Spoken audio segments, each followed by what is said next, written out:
Hello guys, I hope you're doing good. It's a new year. I hope mlivuka vizuri.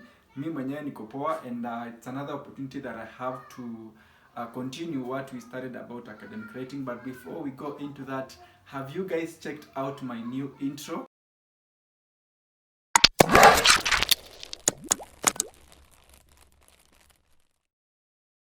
The intro is courtesy of a friend of mine from nojo.co.ke. So if you want more offers or more deals on amazing graphics, please do head over to www.nojo.co.ke.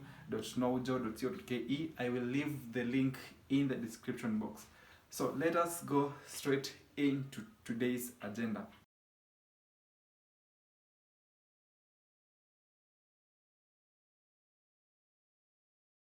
The videos I've been doing on academic writing have majorly been on APA 6th edition, and toward the end of 2019, APA did update to APA 7th edition, and in this video I just want to run you through some of the noticeable changes that APA introduced that will differentiate between APA 6th edition and APA 7th edition. So in APA 6th edition, APA did not differentiate between student papers and professional papers.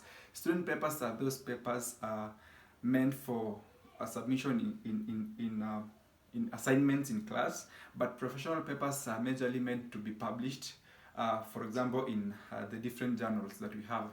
So in APA 7, APA have now differentiated between professional papers and student papers. So one of the things that is now one of the changes rather on APA 7 is that student papers no longer need to have a running head.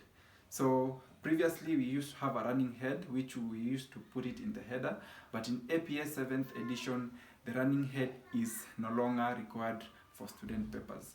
So the only thing you need to do to insert page number, you just go to insert page number, you choose top of page, and then you scroll down to plain number 3. So that's how you insert your page numbers. Another thing that student papers no longer require is an abstract. Previously we used to have abstract, but not, in APA 7 abstracts are no longer required, but if the assignment you're doing requires you to have an abstract, so just do it. Another thing that is also different in APA 7th edition is the cover page. The cover page contents have been updated. So the cover page, you indicate the title, which should be in bold and in title case. You also need to indicate the name, the institution, the course, the instructor, and the date of submission. So where do you place the title? You place the title about 4 lines from the top margin. So just skip about 3 to 4 lines from the top margin of the paper on the cover page and type in your title. And then skip around 3 lines and then start writing the name, institution, course, instructor, and date in different lines. After you have finished with that, make sure everything is centered, and then go to page 2. Page 2, this is where now you start writing your answer. Again, in page 2, you will start with the title, which should be in title case and in bold.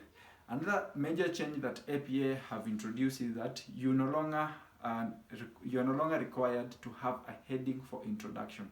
Previously, you could have the title on page 2 and then the headline introduction. So for APA 7, you do not have to write a headline for introduction.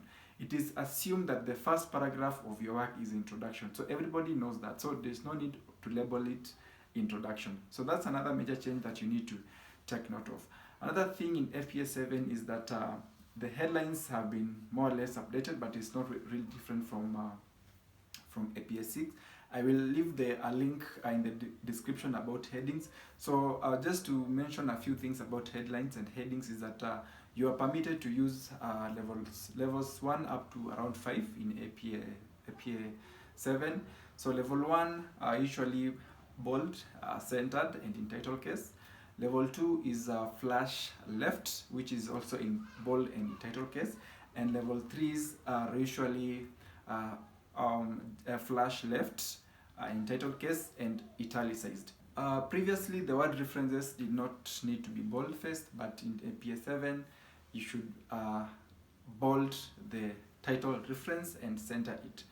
Also, another thing about references is that now APA now requires you to include an active link, typically the URL of the material you're reading, if you intend the material to be read online. So if whatever you're citing, you expect the student to find it online, also drop in the URL.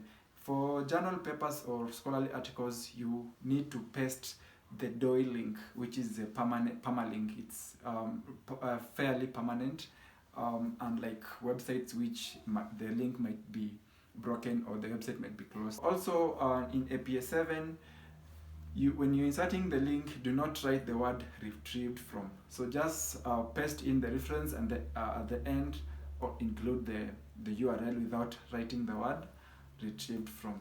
And you realize that Google Scholar has not updated their referencing to APA 7, because if you got there, you realize they do not include the URL in the link. And also APA 7, they did away with indicating the location of the publisher. You realize in APA, in Google Scholar rather, they are still indicating the location, the physical address of the publisher. So be careful when you're using Google. If they have not changed, but I'm sure they will update in due course, you need to paste the URL manually. So there's another change that has been made in APA 7 is that they have introduced more fonts. Unlike in the 6 where you just use Times New Roman, in APA 7 you can now use Calibri 11, Arial 11, and Georgia 11 in addition to Times New Roman 12. So that's all for today.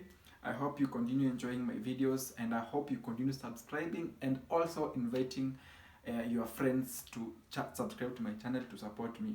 I plan to go deeper into academic writing. I haven't done MLA, I haven't done Harvard. I also plan on tackling a question live practically, so that you can actually see what happens in reality, what happens when you actually start working. Besides academic writing, I plan on introducing my son officially on the platform. So also stay tuned for that. I'll update you when I'll be introducing him. So until next time, stay safe and wear a mask, sanitize or satinize, wherever. See you.